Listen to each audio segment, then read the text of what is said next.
In this video, we're going to cover some really advanced topics, things that are going to really help you in those meetings and presentations and making an impact.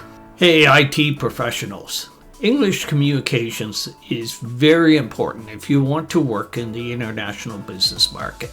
Tell me what you're doing. Do you already have a job speaking English? Or are you looking to start speaking English in meetings and that? Do you want an international job? My name's Teacher Bert. I've been coaching people in business communications for the last 5 years. Now, I was in business for over 30 years. I've done thousands of meetings.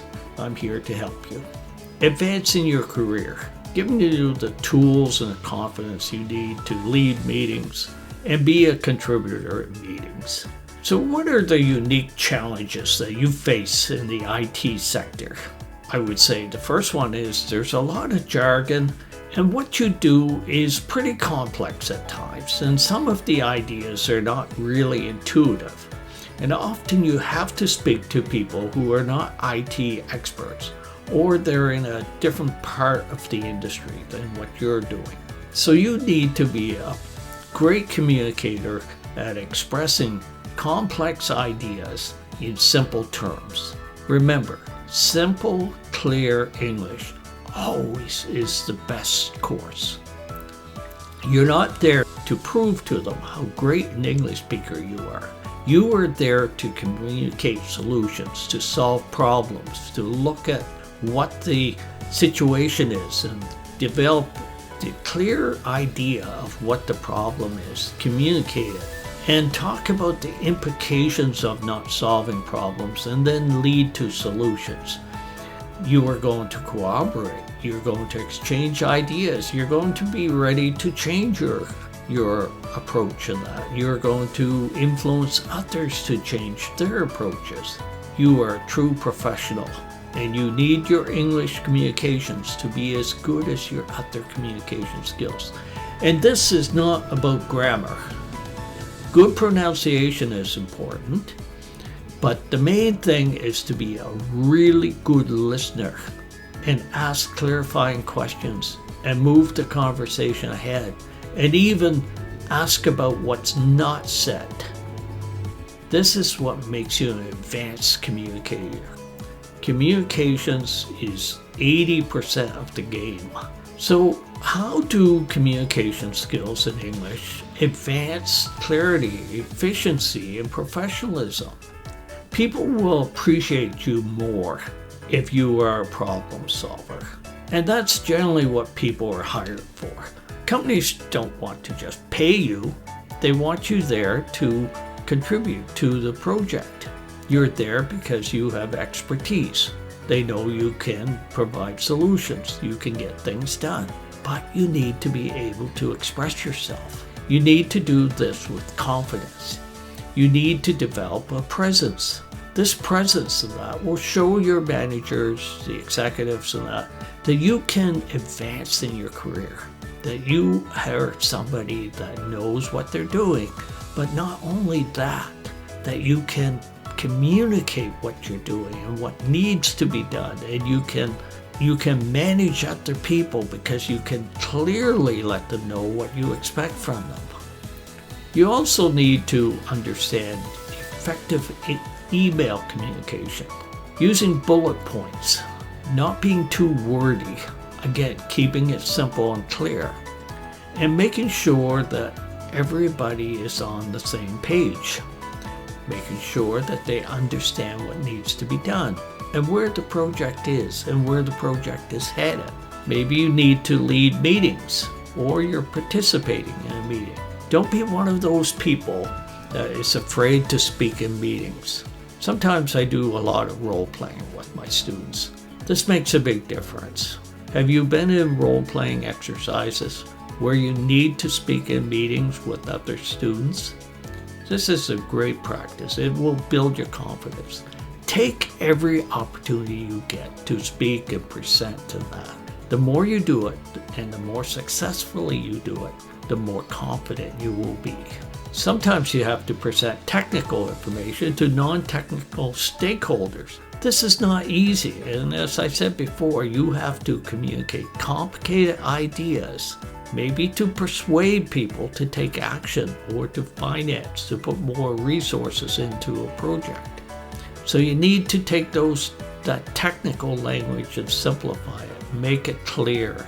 Paint a picture, use all your resources. Maybe you need to use your whiteboard and draw out a flow chart. Take it step by step. Don't assume that we understand everything that's going on. Those simple things can put others into circles. You can really lose them quickly. And negotiation. What if you are in disagreement with the approach? Well, you listen, you're open to change, and you have clarified, you have gotten agreement on what the situation is. And then you go on to say, well, in my opinion, the problem is this. I've seen this before, and this has really blocked the project. So I recommend that we do this, because if we continue taking the path that we're on, we're not going to make the progress that we need to. So this is what needs to be done, in my opinion. Are you in agreement? Okay, so you agree with most of the points, but there are some things you don't. Could you clarify what you don't agree with? We need to be able to use this communication. We're cooperative, we're open to change, but we show confidence in what we're saying also. Maybe you have some real life cases, stories that you can tell, where it's happened to you before, and what happened, and how you changed it. How you made progress, what worked and what didn't work. And what are the common pitfalls? What are the common problems that people end up with in business English? One of them is not being good listeners. We need to really listen. Not listen just so we can start making our points, but listen to fully understand what's going on. And listen to what's not being said. Think about it. Consider it before you speak, and then speak concisely, and use those stories if you have to. But if you tell a story, make it very brief. Another problem is that people are nervous in meetings, and they tend to speak too fast. And when they speak too fast, they often go back to their first language phonetics. So they'll be mispronouncing an R or an EA or different sounds, the TH sound. And this can really confuse other people if the word just doesn't sound like it should. Pronunciation is very important, and I recommend you go back to some of my videos about pronunciation. I have a whole playlist on it. Use those tongue twisters. Speak in your phone. Speak for a couple minutes. Listen to yourself. Correct yourself. Read aloud. Read aloud before every meeting. This will really improve your pronunciation and your vocabulary and your grammar and everything. Open up your English mind. Maybe you need to shadow English speakers. Again, this will perfect your English, and it will help you with English intonation. How about some resources for improvement? If you're a manager, I sincerely believe you should read this book. It's called The Coaching Habit. Say less, ask more questions, and change the way you lead forever, by Michael Stanier, Stanier. It's a very small book, but it's full of tremendous tips. I recommend this to all the people I work with. I also have a free course on small talk. I have a course on how to speak in meetings, different resources for you. I also have a 10-question quiz that will help you with your business English. It'll let you know if you're ready to work internationally.